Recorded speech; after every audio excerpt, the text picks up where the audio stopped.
নওগাঁ শহরের দুটি বাসায় দুর্ধর্ষ ডাকাতির ঘটনায় আন্তঃজেলা ডাকাত চক্রে চিহ্নিত 4 সদস্যকে গ্রেপ্তার করেছে পুলিশ। বিস্তারিত থাকছে রানীনগর প্রতিনিধি কাজী আনিসুর রহমানের তথ্যচিত্রে। শনিবার দুপুরে নওগাঁ পুলিশ সুপার কার্যালয়ে এক প্রেস ব্রিফিংয়ে অতিরিক্ত পুলিশ সুপার গাজীউর রহমান বলেন, গত 18 এবং 29 সেপ্টেম্বর রাতে নওগাঁ শহরের কালীতলা ও বাঙ্গাবাড়িয়া মহল্লায় পৃথক দুটি বাসায় দুর্ধর্ষ ডাকাতির ঘটনা ঘটে। ডাকাত সদস্যরা অস্ত্রের মুখে জিম্মি করে নগদ টাকা এবং স্বর্ণালংকার লুট করে নিয়ে যায়। এসব ঘটনায় নওগাঁ সদর থানায় পৃথক দুটি মামলা হয়। মামলার তদন্তকারী officer SI Sabbir Arafat Johnny এবং এসআই রাশেদ খান তদন্তকালে জানতে পারেন যে একই ডাকাত দল দুইটি ডাকাতির ঘটনার সাথে জড়িত।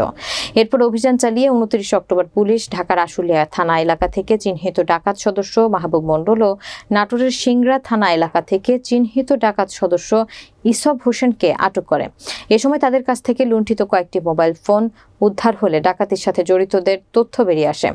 এরই সূত্র ধরে শুক্রবার গভীর রাতে গাজীপুর জেলার কালিয়াকৈর থানা এলাকা থেকে ডাকাত দলের নেতা মিন্টু, নওগাঁ শহরের ইঁদুর বটতলী এলাকায় ভাড়াটিয়া বাড়ি থেকে ডাকাত রাব্বানী রানাকে গ্রেফতার করে পুলিশ। গ্রেফতারকৃতরা হলেন ঢাকার আশুলিয়া উপজেলার গোরাট গ্রামের নূর ইসলাম মণ্ডলের ছেলে মাহবুব হোসেন মণ্ডল, নাটোর জেলার সিংড়া উপজেলার বিলদহর গ্রামের মফেজ উদ্দিনের ছেলে ইসব হোসেন, মৃত নামাজ আলীর ছেলে মিন্টু ও ওয়াজেদ আলীর ছেলে রাব্বানী রানা। গ্রেফতারের পর আসামিদেরকে আদালতে সোপর্দ করা হয়েছে।